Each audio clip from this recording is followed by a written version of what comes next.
L'onglet Cluster récapitule un petit peu tout ce qui concerne tout le cluster dans sa globalité, avec sa configuration, la RAM utilisée et disponible, l'espace de stockage pour stocker des données, l'espace de stockage, enfin pour compléter la RAM, l'espace de stockage pour stocker des données en tant que stockage, le stockage éphémère pour les réplications, la licence que l'on peut automatiquement ici mettre à jour soit par copier-coller, soit en envoyant un fichier de licence.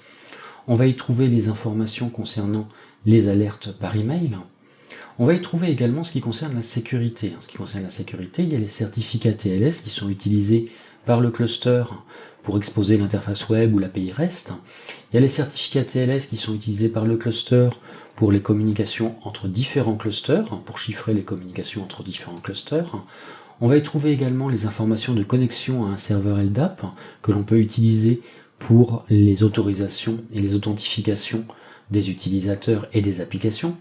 On va y trouver différentes préférences comme les timeouts de session ou les contraintes sur les mots de passe. Quand on utilise des certificats TLS, on peut utiliser un système OCSP pour l'invalidation, donc un système centralisé pour l'invalidation des certificats.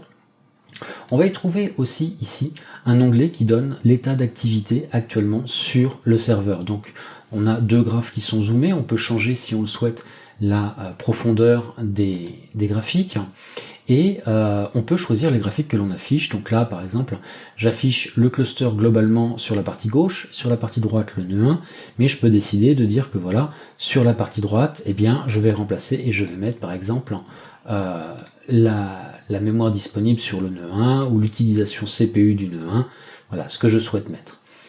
On va avoir la possibilité aussi d'accéder au log de ce qui a été fait, donc l'historisation des actions effectuées sur le cluster, et aux modules qui sont disponibles sur le cluster. Autrement dit, ce sont les modules que l'on va pouvoir activer ou non, base de données par base de données. On peut également mettre à jour les modules, en ajouter de nouveaux et ainsi de suite.